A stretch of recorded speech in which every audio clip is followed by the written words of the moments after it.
do have one more email to address before we wrap up. Daryl in Boston writes, the U.S. Republicans claim to have a mandate winning the Senate, but 62% of the Americans did not vote, as we just said. So what's it like in other countries, and why are voters so apathetic?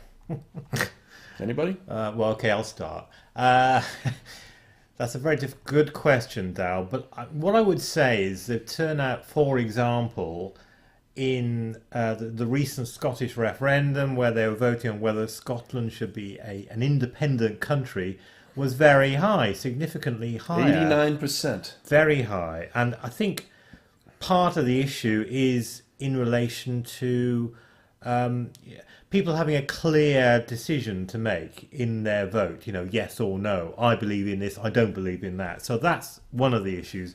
In relation to Europe, well, where do you start? It's a the concept of the European Union is a good one, and it's good that we come together in this area. But there are huge problems. There are huge issues in relation to transparency and, expenses and all the rest of it. And of course, people react to that by not going to the polls in European elections, which are probably very, very important.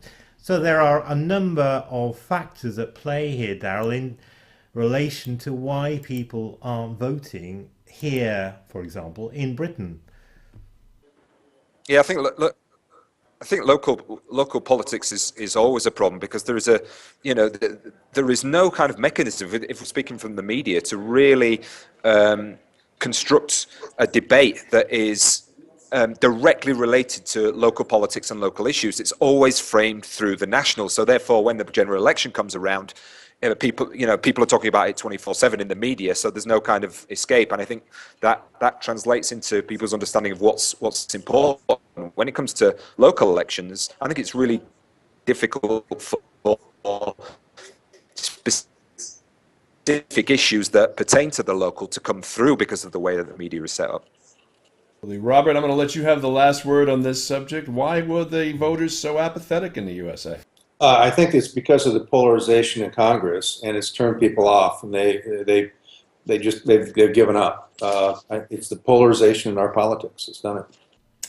Agreed. Well, that's going to do it for episode 10 of the Three Muckrakers. Can you believe it? We're 10 weeks old.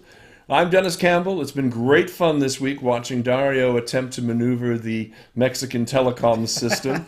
And a thrill, Robert, to work with you yet again. Robert Hunsaker, the environmental journalist in Los Angeles. Thank you, gentlemen, for getting up ever so early as the sun begins to set here in Cardiff, Wales, with Phil and myself. We really appreciate you both spending the early part of your day with us.